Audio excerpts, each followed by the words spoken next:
Hello दोस्तों। आज का हमारा टॉपिक है सेल कोशिका।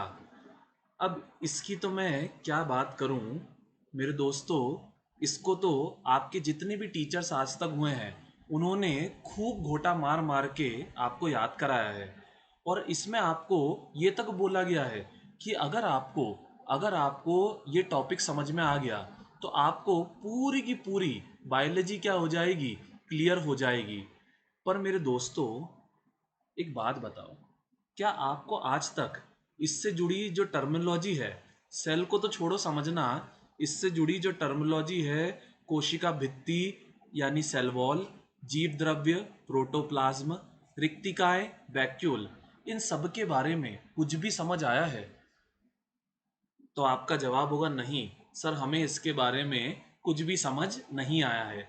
तो इसीलिए हम आज की क्लास शुरू करते हैं अपने चैनल ज्ञान अध्ययन एकेडमी पर, जिस पे हम कहते हैं पढ़ आप बहुत लिए हैं, अब ज़रा समझ भी लेते हैं। अब मुझे एक बात बताइएगा, समझ में क्यों नहीं आया है उसकी वजह भी हम समझते चलेंगे। भाई समझेगा, किसी भी चीज़ को समझने के लिए सबसे पहले आपको क्या जानना पड़ेगा, उसका इतिहास। जब आपको पता होगा कि उस चीज़ का इतिहास क्या है, वो कहाँ से पैदा हुई है, तब आप क्या कर पाएंगे, उसके बारे में समझ पाएंगे। उसी तरह से इतिहास के बाद आपको क्या जानना पड़ेगी, उसकी परिभाषा। तो इतिहास के बाद आप क्या सीखेंगे, सेल की परिभाषा। और इसके बाद आप आखिर में क्या सीखेंगे, सेल के कोशिकांग यानी कि सेल के ऑर्गेनेल्स। अब स्कूल में हम सबसे ज़्यादा महत्ता देते हैं किसको, कोशिकाओं को, ऑर्गेनेल्स को। पर मेरा मानना है दोस्तों, जब तक आपको इतिहास और परिभाषा क्लियर नहीं होगी तब तक आप कोशिकांग, सेल ऑर्गेनेल्स नहीं समझ पाएंगे। तो इस छोटे से लेक्चर में हमारा पूरा फोकस रहेगा किस पर, परिभाषा पर और इतिहास पर। क्योंकि वो समझ में आ गए तो ऑर्गेनेल्स, कोशिकांग समझ आ ही जाएंगे। अब आइए शुरू करते हैं सेल का इतिहास। अब सेल कोशिका के इतिहास में हमने दो चीज़ें बहुत अच्छे से रट्टा मारी हैं। क्या मारी हैं दोस्तों? पहली, सेल की खोज किसने करी थी? रॉबर्ट हुक ने करी थी। कब करी थी? सन 1665 में। दूसरी, जीवित कोशिका की। दूसरी, लिविंग सेल, मतलब रॉबर्ट हुक ने डेड सेल, मृत कोशिका की खोज करी थी। लिविंग सेल की खोज किसने करी थी? एंटन वॉन ल्यूवेन हॉक ने करी थी। क्या नाम बोला मैंने? एंटोन वॉन ल्यूवेन हॉक ने करी थी। कब करी थी? सन 1674 में करी थी। अब यहीं पे कहानी उलझ जाती है, समझ ही नहीं आता कि आप बोल क्या रहे हो। तो समझिएगा इसको आसान भाषा में। मुझे एक बात बताइए, आपको मेरे हाथ में क्या दिख रहा है? भाई आप कहेंगे सर पर्स दिख रहा है, और क्या दिख रहा है? इस पर्स के ऊपर आपको क्या लिखा दिख रहा है? सर बेनेटन दिख रहा है, और क्या दिख रहा है? तो बस यही बात है, हमारी आंखें जो हैं वो इस पर्स को देख पा रही है और इस बेनेटन को देख पा रही है। अगर मैं कहूँ कि इसके अंदर आप और गहराई से देखकर बताइए, तो क्या आप देख पाएंगे? आपका जवाब होगा नहीं सर, हम इंसान हैं, हम इतना ही देख सकते हैं। तो समझिएगा, सन 1665 के आसपास एक चीज़ की खोज हुई जिसको क्या कहा गया, माइक्रोस्कोप। ये माइक्रोस्कोप जैसे ही आया, सूक्ष्मदर्शी, ये जैसे ही आया, पूरी दुनिया में तहलका मच गया कि मुझे भी चाहिए, मुझे भी चाहिए। क्योंकि माइक्रोस्कोप, सूक्ष्मदर्शी का मतलब होता है किसी भी चीज़ को हम बहुत गहराई से, बहुत अंदर तक क्या कर सकते हैं, देख सकते हैं। तो जब ये आया तो सभी वैज्ञानिकों को एक नया खिलौना मिल गया जिससे वो चीज़ों के अंदर बड़ी गहराई से झांक के देख सकते थे। उन्हीं वैज्ञानिकों में से एक वैज्ञानिक थे मेरे दोस्तों, रॉबर्ट हुक। इन्होंने क्या करा, इन्होंने जो शैंपेन की बोतल रहती है, जो शैंपेन की बोतल रहती है, उसका ढक्कन लिया। उसका ढक्कन जो है उसको लिया और उसके ढक्कन को रखकर उस पर क्या करी, रिसर्च करी।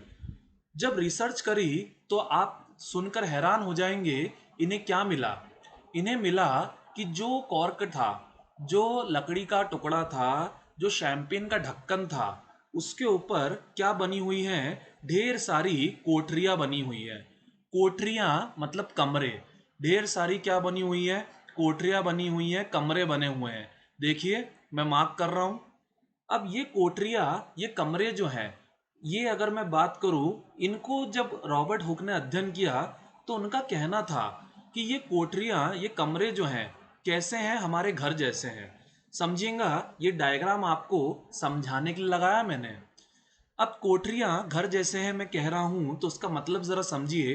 भाई जैसे हमारे घर में ये 3 बेडरूम है, ये एक पापा मम्मी का है, ये एक आपका और मेरा है, और एक दादा और दादी का है। अब मुझे एक बात बताइए, क्या इन तीनों बेडरूम का आपस में कोई रिश्ता है? मतलब एक बेडरूम में जो भी हो रहा है, क्या उससे दूसरे बेडरूम को कोई फर्क पड़ रहा है? या दूसरे बेडरूम में जो भी हो रहा है उससे तीसरे को कोई फर्क पड़ रहा है? तो आपका जवाब होगा नहीं। बिल्कुल साहब, ये तीनों कमरे क्या हैं? ये तीनों कमरे क्या हैं? इंडिपेंडेंट है, आत्मनिर्भर है। क्योंकि ये तीनों क्या है, एक घर के छोटे छोटे हिस्से हैं, पर उसमें क्या है, एक दूसरे से बिल्कुल अलग है। तो इसी तरह से मेरे दोस्तों, रॉबर्ट हुक ने क्या करा, एक चीज की खोज करी जिसको उन्होंने क्या कहा, सेल कहा, कोशा कहा। जिसको उन्होंने क्या कहा, सेल कहा, कोशा कहा। अब ये सेल कोशा क्या था, जरा समझिए। जो आप इतने सालों से बोलते आ रहे हैं, ये कुछ भी नहीं है। ये एक बड़े घर के अंदर छोटा सा कमरा है। ये एक बड़े घर के अंदर छोटा सा कमरा है, जिसको हम कोठरी भी कह सकते हैं। और सेल कोशिका, इसको आप एक और तरीके से याद रख सकते हैं। जेल में जब कैदी बंद होते हैं तो उनको भी क्या करा जाता है, उनको भी बकायदा सेल में यानी कोशा में ही बंद करा जाता है। तो हमारा जो एक शरीर है, हमारा जो शरीर है ये क्या है, एक बड़ा घर है। हमारा जो शरीर है ये क्या है, एक बड़ा घर है। और इसके अंदर क्या है, कोशा है, यानी कि सेल है, छोटे छोटे कमरे हैं। अब एक बात मुझे समझिएगा, इतना तो आपको समझ आ गया, पर एक बात मुझे बताइए। मैंने ये कहा था कि रॉबर्ट हुक ने किसकी खोज करी है, मृत कोशिका, डेड सेल की खोज करी है। और ल्यूवेन हॉक ने किसकी खोज करी है, जीवित कोशिका की खोज करी है। क्या आपको अभी तक ये समझ आया? आपका जवाब होगा नहीं सर, ये नहीं आया। तो समझिएगा, जैसे ये देखिए मेरा पैर, ठीक है, साफ सुथरा है। इस पैर की अगर मैं बात करूं तो आपने नोट करा होगा, मेरा पैर साफ है, क्योंकि मैं रोज क्या करता हूं, इसको अच्छे से साफ करता हूं। पर कुछ लोग होते हैं बड़े बदमाश तरीके, जो अपना पैर जो है महीनों महीनों तक साफ नहीं करते। तो मुझे बताइए, उनके पैरों का रंग क्या हो जाता है, काला हो जाता है। तो ऐसा क्यों होता है? क्योंकि उनके पैरों पर क्या इकट्ठे हो जाते हैं, मृत कोशिकाएं यानी डेड सेल इकट्ठे हो जाते हैं। इसी कारण हम कहते हैं रॉबर्ट हुक ने किसकी खोज करी, डेड सेल, मृत कोशिका की खोज करी। आपके हाथ से भी क्या होता है, रोज लाखों करोड़ों सेल्स, कोशिकाएं गिरते रहते हैं। तो क्योंकि ऊपर ऊपर क्या है, डेड सेल है, मृत कोशिका है, और इसके अंदर में क्या है, अंदर में जीवित कोशिका है। अब एक चीज समझिए, जो माइक्रोस्कोप पहले आए थे वो सिर्फ क्या देख पा रहे थे, ऊपर ऊपर की डेड सेल देख पा रहे थे। इसीलिए रॉबर्ट हुक ने किसकी खोज करी, डेड सेल, मृत कोशिका की खोज करी। और उनके बाद सन 1674 में किसकी खोज हुई, बकायदा हमारे शरीर के और अंदर के हिस्से यानी जीवित कोशिकाएं, लिविंग सेल्स की खोज हुई। जो किसने करी, एंटन वॉन ल्यूवेनहॉक ने करी। और इन्होंने खोज किस में करी ये भी समझिएगा, ये भी एग्जाम में पूछा जाता है। भाई रॉबर्ट हुक ने तो खोज किस में करी, कॉर्क में करी। इन्होंने किस में करी, तालाब के पानी में करी। तालाब के पानी में इन्होंने किसकी खोज करी, इन्होंने जीवित कोशिका की खोज करी। चलिए, आपको मैं समझता हूं यहां तक क्लियर हो गया होगा। अब इसके आगे आते हैं। भाई हम सबने एक रट्टा मारा है, कोशिका जीवों की आधारभूत संरचनात्मक एवं क्रियात्मक इकाई है। Cell is the basic structural and functional unit of life. पर मैं एक सवाल पूछना चाहता हूँ, क्या आज तक आपको इसका सटीक मतलब समझ आया? भाई शरीर में हमने इसका रट्टा तो मान लिया कि अगर हम शरीर की बात करें तो वो एक दीवार की तरह है, जिसको हम क्या कर सकते हैं, कई सारी ईंटों में बांट सकते हैं। और इसमें सबसे छोटी ईंट जो है वो क्या होती है, सेल होती है, कोशिका होती है। पर मुझे एक बात बताइए, क्या आपको लगता है कि इस लाइन का मतलब सिर्फ इतना सा है? नहीं, इस लाइन का मतलब इससे बहुत गहरा है। तो आइए उसको समझते हैं। अब समझेंगे बड़े ही आसान तरीके से। अब हमने एक और रट्टा मारा था, कोशिका से बनते हैं ऊतक, टिश्यू, ऊतक से बनते हैं अंग, ऑर्गन्स, अंग से बनते हैं ऑर्गन सिस्टम, अंग तंत्र, और इनसे मिलकर बनता है शरीर। और मैं समझता हूँ ये भी समझ नहीं आया है, तो समझते हैं। भाई जैसे हम बड़ी एक आसान चीज़ की बात करते हैं, पाचन की, खाना पचाने की, तो हम सब जानते हैं खाना जो है वो किससे पचता है। खाना अलग अलग अंगों से पचता है। जैसे मेरे मुंह में एक आहार नाल, एलिमेंट्री कैनाल है, ये बकायदा ये मुंह से यहाँ चल रही है बीच में। एलिमेंट्री कैनाल जो है इसमें बीच में क्या है, ईसोफेगस है, फूड पाइप है, ग्रास नली है, फिर इसके नीचे स्टमक है, अमाशय है, और इसके नीचे क्या है, इसके नीचे हमारी बड़ी आंत, छोटी आंत है। ये सब क्या है, ये सब एक ही काम करती हैं।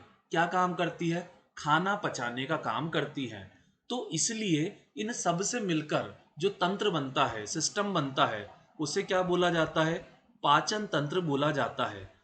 पर मेरी बात समझिएगा, जैसा कि आपने अभी सुना, पाचन तंत्र में क्या होता है, ढेर सारे अंग होते हैं। तो हम कह सकते हैं पाचन तंत्र किससे मिलकर बनेगा, अंगों से मिलकर बनेगा। जैसे कि हम नाम ले लेते हैं क्या, अमाशय यानी स्टमक। अब अंगों की अगर हम बात करें, अंगों से और पीछे चलिए, पाचन तंत्र में हमने पाचन समझा, उसके पीछे अंगों में अमाशय पकड़ लिया। अब और पीछे चलिए, अब मुझे बताइए अमाशय के अंदर क्या होता है, मसल्स होती हैं, मांसपेशियां होती है। अमाशय के अंदर क्या होता है, मसल्स होती है, मांसपेशियां होती है। इसके अलावा क्या होता है, ब्लड होता है, रक्त होता है। अब मसल्स, मांसपेशियां, ये एक प्रकार का क्या है मेरे दोस्तों, ये एक प्रकार का टिश्यू है। और रक्त जो है, ध्यान से सुनिएगा, रक्त भी एक प्रकार का क्या है, रक्त भी एक प्रकार का क्या है, टिश्यू है, ऊतक है।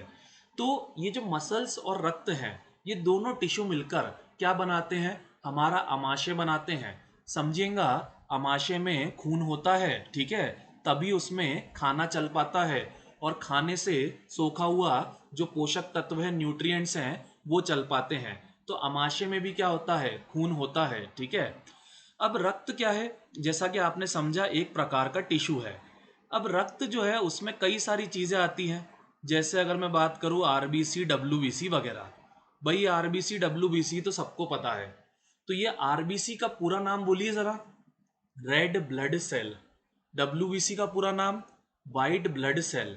तो आरबीसी और डब्ल्यूबीसी क्या है भाई, सीधे अक्षरों में ये क्या है, ये वाइट ब्लड सेल और रेड ब्लड सेल यानी कि कोशिकाएं हैं। तो समझिए बड़ी आसान भाषा में, आरबीसी डब्ल्यूबीसी मिलाकर बना रक्त, रक्त मसल बनाकर मिलाकर बना अंग, अंगों को मिलाकर बना पाचन तंत्र। और पाचन तंत्र के अलावा, पाचन तंत्र के अलावा भाई समझना, और भी तो तंत्र होते हैं शरीर में। जैसे श्वसन तंत्र यानी रेस्पिरेटरी सिस्टम, या फिर जैसे उत्सर्जन तंत्र यानी कि एक्सक्रीटरी सिस्टम। तो समझिएगा, ये सारे जो तंत्र है, खाना पचाने वाला पाचन तंत्र, सांस वाला श्वसन तंत्र, और खाना निकालने वाला उत्सर्जन तंत्र, ये सारे तंत्रों को मिलाकर क्या बनता है, शरीर बनता है। अब ये कहानी तो आपको समझ में आ गई, पर आप पूछेंगे सर इसका पहले जो लाइन आपने बोली है, स्ट्रक्चरल और फंक्शनल यूनिट, संरचनात्मक और क्रियात्मक इकाई, इससे क्या संबंध है। तो समझिएगा, शरीर में सबसे छोटा क्या है, कोशिका है। तो इसलिए हम कह सकते हैं शरीर की सबसे छोटी स्ट्रक्चरल यूनिट, संरचनात्मक इकाई क्या है, कोशिका है। उसी तरह से आप देखिए, पाचन तंत्र क्या कर रहा है, खाना पचा रहा है। अमाशय क्या कर रहा है, खाना पचा रहा है। रक्त क्या कर रहा है, चीज़ों को इधर से उधर ले जा रहा है। और आरबीसी क्या कर रही है, वो बकायदा, अब उसकी गहराई में अभी नहीं समझाऊंगा, पर वो क्या कर रही है, खाने के ट्रांसपोर्टेशन के अलावा और भी बहुत सारे काम जो है कर रही है। तो जो कोशिका है, सेल है, वो सबसे छोटा व्यक्ति है जो क्या कर रहा है, अपने खुद से काम कर रहा है। तो इसलिए क्या कहा जाता है कि ये सबसे छोटी स्ट्रक्चरल और फंक्शनल यूनिट है। तो हमारा शरीर क्या है, एक पूरा यूनिट है। देखिए अभी मैं क्या कर रहा हूँ, मैं बोल भी रहा हूँ, मैं अपने हाथों से मूवमेंट भी कर रहा हूँ, आंखों से देख भी रहा हूँ। तो हमारा शरीर क्या है, एक पूरा स्ट्रक्चर है, एक पूरा फंक्शन करता है। पर ये शरीर में सबसे छोटी क्या है, कोशिका है, जो स्ट्रक्चरल और फंक्शनल यूनिट है।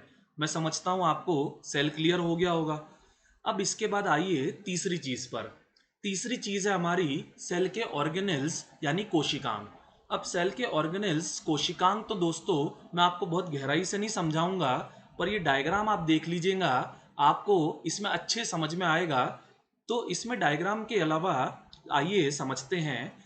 अब मैं समझता हूँ किसी को भी आज तक ये ढंग से समझ में नहीं आया, या बहुत कम लोगों को समझ में आया होगा कि सेल कैसे क्या काम करता है, सेल फंक्शन कैसे करता है। तो समझिएगा, इसको समझने का एक बड़ा आसान तरीका है। मैं एक शहर पकड़ लेता हूँ। ये शहर जो है, अब ये यहाँ से मैं जो भी बोल रहा हूँ ना मेरे दोस्तों, इसको आप कम से कम 2-3 बार रिवाइंड करके देखना। जब आप 2-3 बार इसको रिवाइंड करके देखोगे तभी आपको ये समझ में आएगा। तो मान लीजिए आपको एक शहर बनाना है। अब आपको अपने लिए एक शहर बनाना है, तो शहर में आप सबसे पहले क्या बनाएंगे? भाई सीधी बात है, शहर में आप सबसे पहले क्या बनाएंगे? शहर के लिए एक दीवार बनाएंगे, क्योंकि शहर की क्या जरूरी है? सुरक्षा जरूरी है। तो आपने क्या कर दी? दीवार बना दी। अब सेल में भी दीवार होती है, सेल में भी दीवार होती है। उस दीवार का नाम क्या है? सेल वॉल यानी कोशिका, कोशिका भित्ति। अब आपने दीवार बना दी। अब दीवार बनाने के बाद क्या होगा? शहर में कोई घुस ही नहीं पाएगा। तो शहर में कोई घुस ही नहीं पाएगा तो भाई कैसे काम चलेगा? तो हमें क्या बनाने पड़ेंगे? गेट बनाने पड़ेंगे। तो दीवार के अलावा हमने क्या बना दिए? गेट बना दिए। तो देखिए सेल वॉल में भी क्या होते हैं? बकायदा गेट होते हैं। सेल का बेसिक समझ रहे हैं हम, शॉर्ट में समझेंगे और फिर डिटेल में इसको हम आने वाले लेक्चर्स में देखेंगे। अब मुझे एक बात बताइए, जो दीवार है वो कैसी है? जिंदा है कि मुर्दा है? भाई सीधी बात है, दीवार कैसी है? मुर्दा है। अब मुर्दा दीवार तो तय नहीं कर पाएगी किसको शहर में आन दे और किसको शहर में ना आन दे, क्योंकि अच्छे आदमियों को आने देना है और बुरे आदमियों को आने से रोकना है। जो सेल के लिए पोषक तत्व हैं, कार्बोहाइड्रेट, प्रोटीन, उनको घुसने देना है, और जो पोषक तत्व नहीं है उनको जाने से रोकना है। तो समझिए हमें किसकी ज़रूरत है? हमें गार्ड की ज़रूरत है। हमें अपने शहर के लिए किसकी ज़रूरत है? गार्ड की ज़रूरत है, जो क्या करे? शहर की रक्षा करे। तो गार्ड का काम कौन करेगा? गार्ड का काम करेगा हमारी सेल मेम्ब्रेन, यानी कि हमारी अगर हम बात करें जो कोशिका झिल्ली है, सेल मेम्ब्रेन है, वो किसका काम करेगी? गार्ड का काम करेगी। अब समझिए शहर के सेंटर में, शहर के सेंटर में क्या बनता है? राजा का किला। शहर के सेंटर में क्या बनता है? राजा का किला। उसी तरह से हमारे सेल में भी क्या होता है? सेंटर में क्या बनता है? न्यूक्लियस। सेल का जो सेंटर है, न्यूक्लियस क्या करता है? वो पूरे के पूरे सेल को चलाता है, क्योंकि उसके पास क्या है? उसके पास क्या है? उसके पास डीएनए है। उसी तरह से जो राजा है वो भी क्या करता है? पूरे के पूरे शहर को चलाता है। तो आपको समझ में आ गया कि सेंटर में क्या होता है? न्यूक्लियस केंद्रक होता है, और शहर के सेंटर में क्या होता है? राजा होता है। अब समझिएगा, राजा को क्या करना है? देश चलाना है। अब राजा को देश चलाना है तो उसके लिए उसे दो चीज़ें चाहिए। सबसे पहली चीज़ उसको क्या चाहिए? पैसा चाहिए। और दूसरी चीज़ उसको क्या चाहिए? ऊर्जा चाहिए। समझिएगा, इन्हीं दो चीज़ों पर कोई भी राज्य टिका होता है। पहला पैसा और दूसरा ऊर्जा। ऊर्जा मतलब देखिए जो आपके आसपास है ये बिजली, अगर बिजली ना हो तो सब कुछ क्या हो जाएगा? बंद हो जाएगा, ठप हो जाएगा। तो इसीलिए हमें क्या चाहिए? ऊर्जा चाहिए। अब ये ऊर्जा बनाने का काम किसका होता है? सेल में होता है माइटोकॉन्ड्रिया का। सेल में माइटोकॉन्ड्रिया ऊर्जा किसके रूप में बनाता है? एटीपी के रूप में बनाता है। और उसी तरह से एक पावर प्लांट लगा देंगे तो वो क्या करेगा? शहर को भी बिजली देने का काम करेगा। अब बिजली के अलावा शहर के लिए सबसे जरूरी क्या है? पैसा। अब पैसा जो है वो कहाँ छपेगा? राजा के किले के पास में ही छपेगा, क्योंकि समझिए उसकी सुरक्षा भी तो करना है। तो उसी तरह से हमारे शरीर में भी क्या होता है? पैसा होता है सेल्स में।